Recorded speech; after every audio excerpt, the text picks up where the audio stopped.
Call of Duty Modern Warfare 2. This is probably the most infamous mission in video game history, and not without reason. No Russian drops you into a terrorist attack at a Moscow airport. You're undercover, walking alongside Russian ultranationalists. It kicks off with 4 cold words. Remember, no Russian. Basically, kill everyone in sight, but make sure no one blames the Russians. What makes it truly messed up isn't just the civilian death toll, it's the way the game traps you in it. You don't have to shoot anyone, but you do have to be there. There's no skipping past it unless you opt out entirely. You walk through the airport as people panic, scream, and get mowed down. You see it all, and just holding the controller makes you feel complicit. You can try to stand back, you can avoid pulling the trigger, but you still feel dirty, because this isn't just a mission, it's a test of what you'll watch, what you'll tolerate, and whether you're okay playing a role in it. The backlash was massive. Russia banned the mission, other countries censored it, but the outrage also turned into debate. Should games ever make you do something like this? It wasn't just about violence, it was about what it means to play through it. No Russian didn't just cross the line, it erased it completely, then made you stand on the spot where it used to be. Spec Ops starts off like any generic shooter, but it doesn't stay that way. The moment people remember most is when you're told to use white phosphorus on what you think are enemy soldiers. There's no real option to back out. If you want to keep going, you have to do it. Then you walk through the aftermath and everything changes. Burned bodies everywhere. Not just enemies, civilians. Mothers holding their children, frozen in place, faces twisted in agony. You have to move through it, slowly, quietly. The game doesn't give you a break. It's brutal, not for shock, but because it's trying to say something. Spec Ops rips apart the idea that military games should be fun-powered trips. This isn't a victory lap, it's guilt, plain and simple. And that's the point. What hits hardest is that there's no dramatic soundtrack, no cutscene to distance you, it's just silence and fire, and the awful realization of what you've done. It's one of the few times a shooter made you want to put the controller down, not because you lost, but because you couldn't look anymore.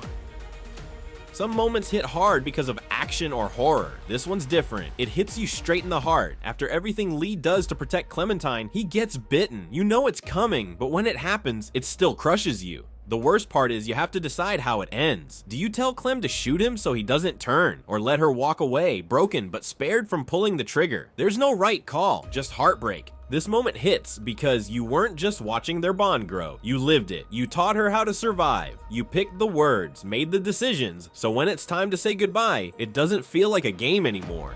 And it's not just one death, it's the death of safety, of comfort, of innocence. It forces Clem to grow up in one moment. The game doesn't give you a happy ending, it gives you a real one. And it's unforgettable.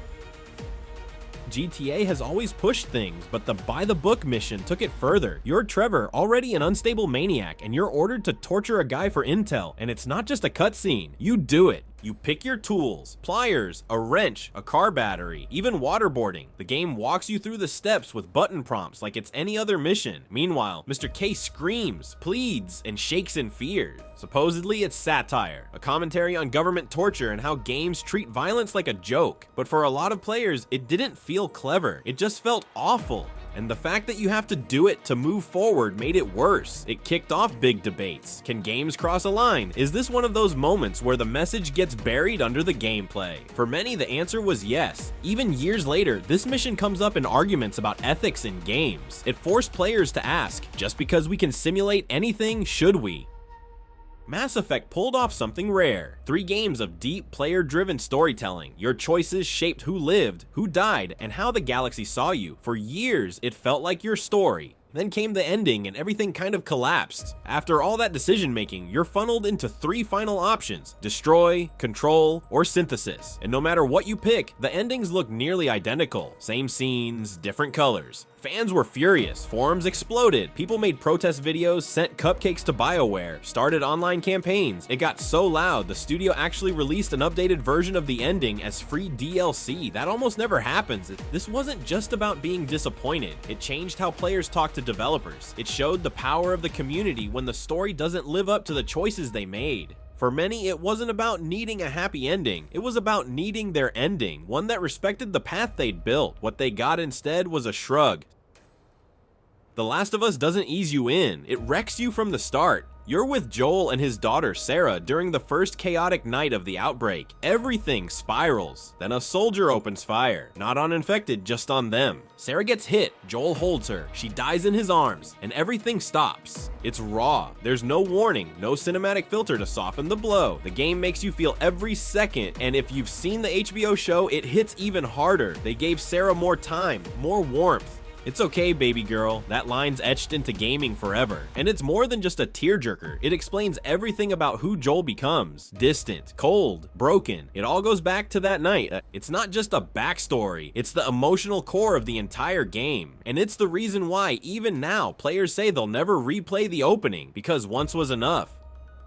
Earthbound's known for being goofy and lighthearted, until the end, then it gets unsettling. Gygas doesn't even look like a boss. It's just this swirling red mess. The music's distorted, the text on screen barely makes sense. It hurts. You can't grasp the true form. Turns out the boss is based on a disturbing memory the creator had as a kid. And yeah, it shows. You're not even really attacking Gygas, you're praying. That's how you fight him. The whole thing feels off, not scary in a jump scare way, more like your brain can't process what's happening. Back in the day, it seriously freaked people out, and even now, it still messes with you. Gygas didn't need blood or gore to unsettle you, it used confusion, helplessness, and it worked.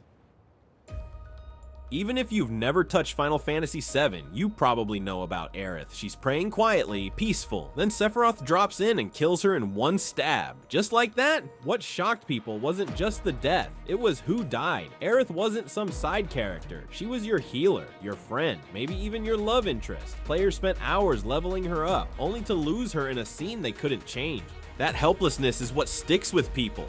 You're used to saving your party, but here, you can't do a thing. The music plays, Cloud holds her body, and players just sit there, stunned. For many, this was the first time a game made them feel true grief, and it proved games could tell stories with real emotional weight. There's a reason that moment is still talked about decades later. It wasn't just sad, it changed what people thought games were capable of. Pyramid Head isn't terrifying just because he looks creepy. It's what he does that haunts you. Early in the game, you walk in on him doing something horrible to two mannequin-like creatures. It's violent, it's disturbing, and it's clearly got a sexual edge, but it's not just for shock value. Pyramid Head is tied to James's guilt, especially around his wife's death. He's the embodiment of all the stuff James is trying to avoid. The scene sticks because it's not just gross, it's personal, and even in the 2024 remake, it's still hard to sit through. Some people think it went too far, others say it's brilliant, but either way, it changed how horror games handle trauma. Pyramid Head isn't just a monster, he's a mirror, and what he reflects back at you isn't pretty. Even now, no matter how much the genre evolves, no other horror villain has hit quite like him. Now for something way less traumatic, but somehow just as frustrating. Big the Cat, Sonic Adventure, the fishing levels. You're in a game all about speed, wild music, and platforming. Then suddenly you're told to go fishing, slowly, awkwardly, with horrible controls. Your mission, catch one specific frog, Froggy, that's it. You have to do it to finish the game. No skipping, no way around it, and it drags everything to a halt. Fans hated it so much that Big the Cat became a meme for what not to do. Anytime he shows up, people groan. It wasn't meant to be bad. The devs probably thought it'd be relaxing, but in a fast-paced game, Big's levels felt like slamming the brakes. It's not scary, but for Sonic fans, it's legendary for all the wrong reasons. And somehow, that frog still haunts people more than most game villains ever will. Thanks for watching. Did we miss any moments that left you speechless? Drop your pics in the comments below, and don't forget to subscribe for more deep dives like this one.